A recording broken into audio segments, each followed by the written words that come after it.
ഞാൻ വിശ്വസിക്കുന്നത്. അമ്മയോട് സ്നേഹമുള്ള മോൻ അമ്മയെ സങ്കടപ്പെടുത്തില്ല. അമ്മേ, കളഞ്ഞു പോയത് എന്താന്ന് ഇനി അമ്മ ചോദിക്കില്ല. നിനക്ക് അത്രയും വിലപ്പെട്ടതാണെങ്കിൽ തിരിച്ചു കിട്ടാൻ അമ്മയും പ്രാർത്ഥിക്കാം. പക്ഷെ ഒരു കാര്യമുണ്ട്, നമ്മൾ എത്ര ഭദ്രമായി സൂക്ഷിച്ചു വെച്ചാലും ചിലത് നമ്മുടെ കയ്യിൽ നിന്ന് കളഞ്ഞു പോവും. എത്ര തെരഞ്ഞാലും പിന്നെ അത് തിരിച്ചു കിട്ടുകയില്ല. അത് നമുക്ക് വിധിച്ചതല്ലെന്നാ അതിന്റെ അർത്ഥം. പക്ഷെ ചിലതുണ്ട്, നടുക്കടലിൽ കളഞ്ഞു പോയാലും അത് നമ്മുടെ കയ്യിൽ തന്നെ തിരിച്ചു വരും. നീ തിരയുന്നത് നിനക്ക് വിധിച്ചതാണെങ്കിൽ അത് നിനക്ക് തിരിച്ചു കിട്ടും. നിനക്കത് അനുഭവിക്കാൻ യോഗമില്ലെങ്കിൽ എത്ര തിരഞ്ഞാലും കിട്ടുകയില്ല. അല്ല, നിനക്ക് ജോലിക്ക് പോണ്ടേ? ഞാൻ കഴിക്കാൻ എടുത്തു വെക്കാം.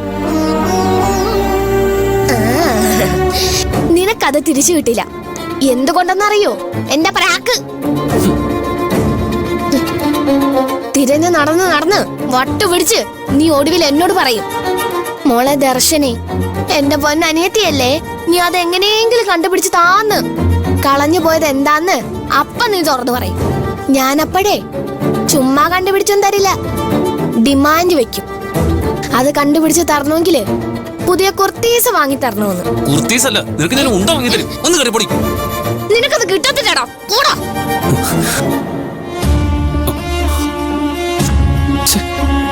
എന്നാലിത് എവിടെ പോയി?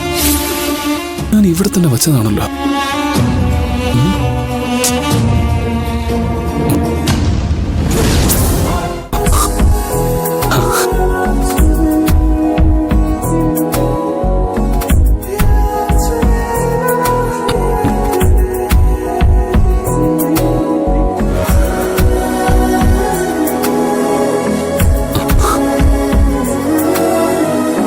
ഇത് തിരിച്ചു കിട്ടിയതിന്റെ അർത്ഥം പാറുവിനെ എനിക്ക് വിധിച്ചതാണെന്നാ. ഇനി കല്യാണത്തെക്കുറിച്ച് ചിന്തിക്കാമെന്ന്